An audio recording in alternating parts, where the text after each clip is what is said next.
ये है unset feeling Shanky के क्लिप्स, जहां आपको बड़े बड़े पॉडकास्ट एपिसोड्स छोटा छोटा करके दिखाया जाएगा। तो देखते रहिए और सीखते रहिए। तो ये अबॉर्शन का जो लॉ है बेसिकली वो कब आया है इंडिया में? वाज इट देयर पहले से कि आफ्टर फ्यू? नो, 1971 से MTP was legalised in India. अभी राइट नाउ लाइक ऑलमोस्ट हर साल 45 to 50 मिलियन MTPs होता है. Like out of 5 pregnancies 1 is getting aborted. Got it.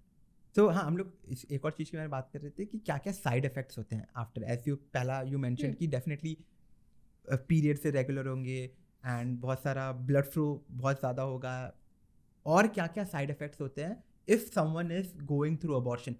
क्या आप वापस कंसीव कर सकती हो? कितना टाइम में कंसीव कर सकते हो? It's fine. कंसीव तो नेक्स्ट साइकिल में ही आप कर सकते हो. सो इट्स फाइन अगर अबॉर्शन एक बार हो रहा है, मैक्स 2 बार हो रहा है, बट अगर ये चीज़ भी बार बार हो रही है तो उस केस में even the female can become infertile. तो you will not be able to conceive later in your life. Okay.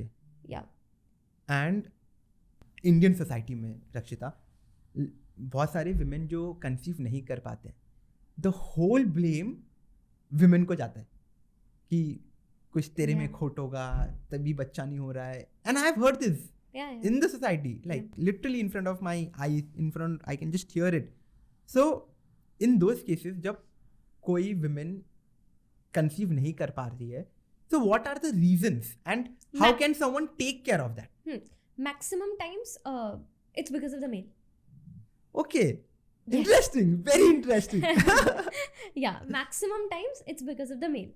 It's not the female, it's the male. या तो स्पर्म काउंट लो होता है, या फिर स्पर्म की मोटिलिटी कम होती है, या फिर some males do have like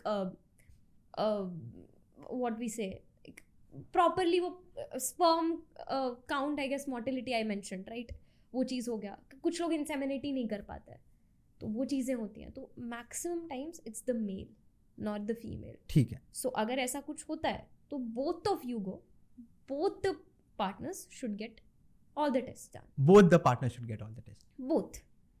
One thing. Number 2 thing, अगर ऐसा कुछ होता है तो बहुत तरीके हैं. हॉस्पिटल में they will guide you.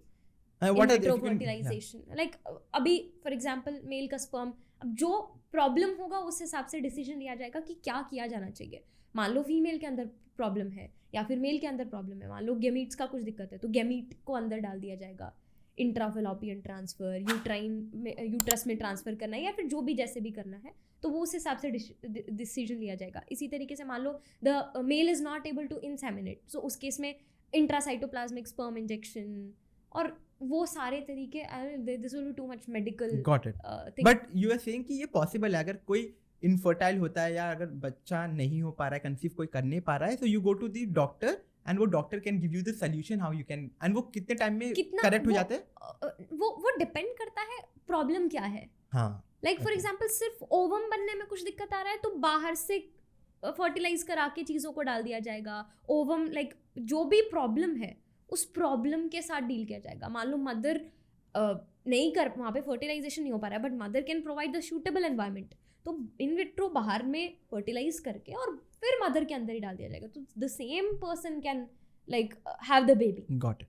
But हमने उस बेसिस पे डिसाइड किया जो प्रॉब्लम थी. अंडरस्टूड. या worst case go for surrogacy. Exact. Yeah got it. उसके साथ तो this is to everyone who is listening to this episode कि when you have a situation like this in the, and especially Indian household के बारे में बता रहा हूँ, someone who is coming from a very orthodox mindset, तो उन लोग क्या करते हैं ना, उन लोग सोचते हैं यार they don't check the doctors, they don't check with the doctors कि literally problem क्या है. अगर कोई pregnant नहीं हो रहा है, उन लोग सिर्फ क्या करेंगे, पूजा करते हैं, पूजे से तुम्हारा pregnant हो जाओगे. This is what I have seen. So what I would suggest is यार, when something is happening in your family like this, यार go and talk to the doctors. Both of you go and talk to the doctors. नहीं हो रहा है, उससे भगवान ने कुछ नहीं किया है तुम पे, ठीक है. It's normal thing. It's a normal आजकल thing. का जैसा खाना है, आजकल जैसा हम लोग का एनवायरनमेंट है, रेडिएशंस है, जिन भी चीज़ों से हम एक्सपोज होते हैं, तो it's a very normal thing to happen. Normal thing. तो प्लीज आई वुड आजकल PCOD बढ़ता जा रहा है. PCOD की वजह से it's becoming difficult for the female to conceive. Yeah. So it is very normal. All of these things I think conceive नहीं करना, थोड़ा लेट करना, 5 साल तक नहीं हुआ, अचानक 6 साल में हो गया. So these are very normal, you are trying to say, right? And it is maybe because of the kind of lifestyle सबका है कि क्या खा रहे हैं, क्या पी रहे हैं, कैसे उठ रहे हैं, कहाँ बैठ रहे हैं, एंड लाइफस्टाइल सबका खराब होते हुए जा रहा है. ऐसे और क्लिप्स देखने के लिए आप इस चैनल को सब्सक्राइब करो, और इसी क्लिप्स के फुल वर्जन या कि फुल पॉडकास्ट देखने के लिए आप हमारे मेन चैनल पे जाके देख सकते हैं. तब तक के लिए नमस्ते.